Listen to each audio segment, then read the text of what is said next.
There's really nothing out there quite like the iPod Touch. With its advanced capabilities, hidden really behind the super sleek and small design, it kind of goes beyond just an MP3 player, and it arguably leads the race in this type of super smart multimedia gadgetry all-in-one type devices. So the iPod Touch 3rd generation, you may be wondering what has changed from the 2nd generation, which has become so popular. The answer is the price, the OS, but really that's all. Behind the hood, you'll still find that pretty fast 600 to 800 megahertz processor. You'll still find the fact that this is a 3.5 inch capacitive multi-touch touchscreen. You'll still find the accelerometers, the GPS-esque experience. You'll still find the Wi-Fi, the Bluetooth, the music experience, the 3.5mm headphone jack, the iPod connectors, the volume rockers and on-off buttons, the super easy to scratch but super beautiful chrome backing.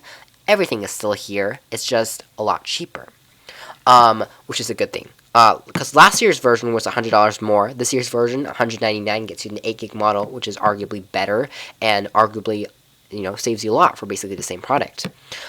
New features include a spotlight search. What that means is that once we're in the home menu, we slide to the left of our home menu to review a new screen. A keyboard appears, and what we do here is we search basically for anything we want. Like right now, I've typed in App Store. And what that means is that I can search up my apps, and one of my apps is, of course, the App Store, which I can click on here to launch, or I can search the web or Wikipedia. I can also search for songs, for any games, for any memos I've written, and type in a letter, and suddenly all your search engines and emails and everything pops up right here. Pretty cool. Other apps remain the same, from Photos to Safari. Safari, again, no Flash support right now, but the accelerometer is working very well. Everything is still super smooth. No Flash, but there's no reason Flash shouldn't, it is never going to come. Although Flash is one of the biggest downfalls of arguably this device. To be quite honest, really YouTube is the biggest reason why people want Flash in the first place in terms of video, because YouTube is insanely popular. The built-in YouTube client works super well, and you can still access most of the content. There's no reason that Flash, might never come or anything like that, because the hardware capabilities are all here. Accelerometer works very well. So basically, that's everything that's remained the same. And under music, you'll still find the same music content. There's still the cover art-esque view, which is very pretty. Adele, Set Fire to the Rain. We have all these albums and everything. It's very integrated, and everything is very smooth. The App Store, of course, works very well. The videos work very well, and play back everything very fluently. So you might be wondering about the actual, the actual battery life of this product. So for such a slim product and so slim, you might be wondering, well, how good is the battery? The answer is pretty good, but not the best in the world. The battery life on this is going to last you around 3 to 4 hours if you're connected to the Wi-Fi like we are now, listening to a few tunes, maybe do some Bluetooth. And so, on the road, it might die in 5 hours. So it's not the best battery life out there, but it should handle you through one day's work. That said, you do need to charge this fairly often, so beware of that point.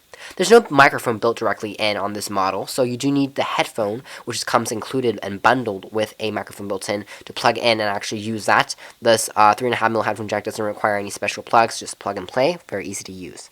So the App Store is now bigger than ever, and iTunes is now bigger and better than ever, so you can have a greater selection of TV shows, podcasts, and mostly apps, and games that you can go. It's insane. So many notes, so many books. This can even be an ebook reader. So many new integration. It's pretty cool. So right now, this is the iBooks app. Looks like a bookshelf, and you'll be turning pages right now. I think I'm going to be in the middle of a book. No? Okay, so basically this is iBooks, and we can search for books, add new books, slide this bookshelf over to get new books, and this is very cool.